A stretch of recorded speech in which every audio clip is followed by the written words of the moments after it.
มาสอนปลาขนุนเสร็จแล้วพอเอ้ยอยากมาขอลูกสาวอีพอนี่แล้วไปเป็นลูกไผ่หลานนั่งอีพอสิว่าจังได้มาราคาแป้งเพิ่นใด ลูกสาวกบเพิ่นนักมาดค่าหลายลูกสาวไปเพิ่นนักมาดค่าท่วงสร้างซีกล้วย3ลูกสาวกบก็จะได้หลายลูกสาวไปก็จะนั่นธรรมดาไปก็ได้500,000เพิ่นแล้วเจ้าสิว่าจังได๋มันบ่หลายคน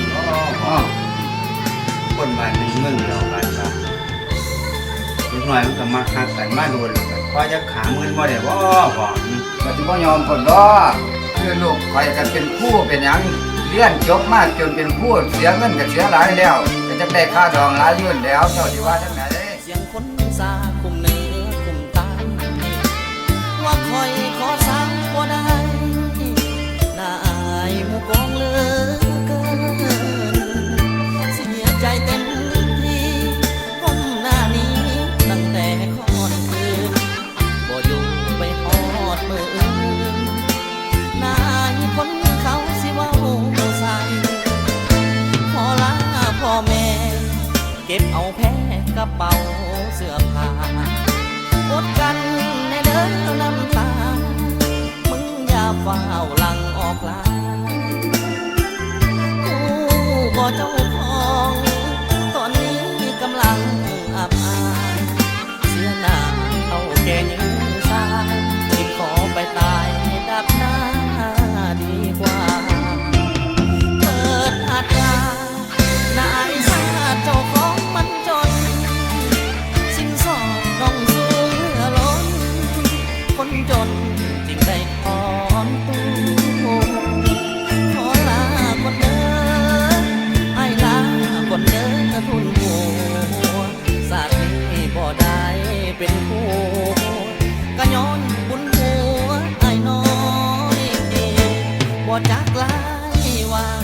เสียงคนซาดังเบิดหมู่บ้านบ่อยู่ให้คนเขายันสู้กัดวันไปหน้าบ่ถอยเป็นบทเรียนที่เฮา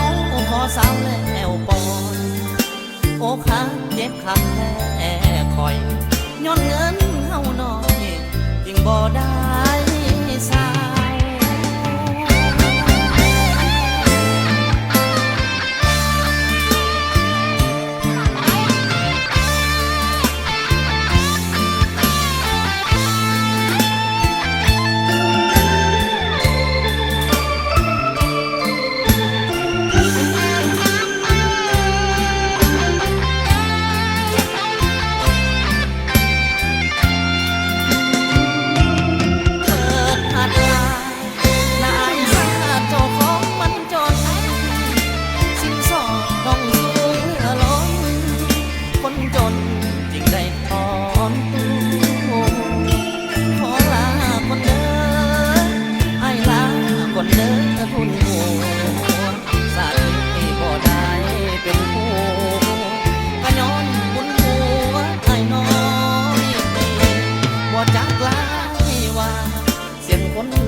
ดังเบิดหมู่บ้าน